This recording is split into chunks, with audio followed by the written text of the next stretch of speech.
Hey everybody, this is GGB. We're going to be talking about the 8-15 Florida A&M, which went 9-3 last year, trailing a UNC, which went 6-7 last year on the ACC Network game. Drake May is their new quarterback. Sam Howell obviously left to go to the Washington Commanders. The commies. But Drake May had very limited playing time last year. He ended up going 7-10 last year, threw for 89 yards, weirdly enough a touchdown. Don't know how that happened, but it did. He obviously had a 70% completion percentage. DJ Jones had 60 carries for 253 yards, no touchdowns though. And Josh Downs, their returning receiver, had 101 catches for 1,385 yards and 8 touchdowns. Obviously, UNC is going to have a little bit of growing pain with Drake May, right? Drake May. Sam Howell has been their quarterback when they were good, and even when they were mediocre last year. He was a very important piece of that team, and you could never count UNC out because they had Sam Howell on their football team. He was considered a number one overall talent at one point last year. Now, there's 3 different players that people gave that level of confidence in, and they didn't prove that they really earned it.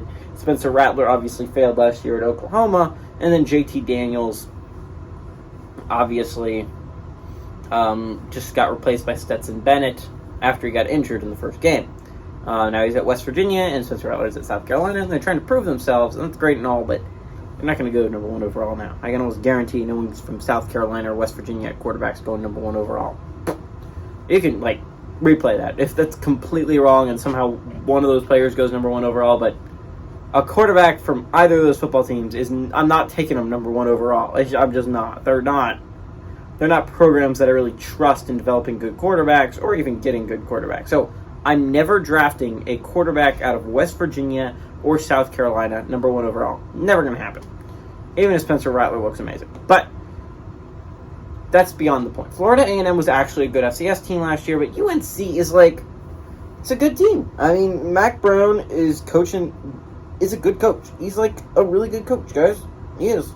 I have faith in him to win football games, to coach winning football teams. And while it didn't exactly work last year, he's in a weak side of the ACC. Outside of Miami, a lot of those teams are in disrepair, you could say.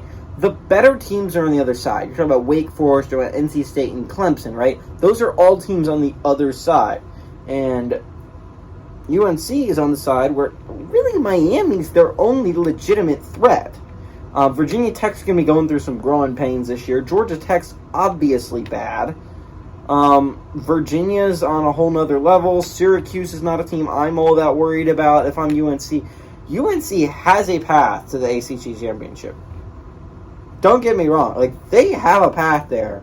They just have to win football games. The game against Miami is going to prove to be crucial, and they can't slip up in other aspects of the game. But if you want to win anything, if you want to win any significant games, if you're Mac Brown, you just got to start out with a win against the Rattlers, and I think that's what they do. The video's not over quite yet, guys. I hope you enjoyed the video, but this is a little bit of a commercial for my other channel, GGB Alternate Channel. If you're not already following that, I would follow that.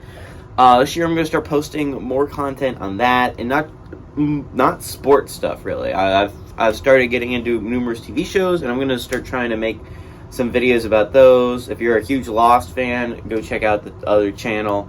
But hey, everybody, this is GGB, and it's time for the E-Lose.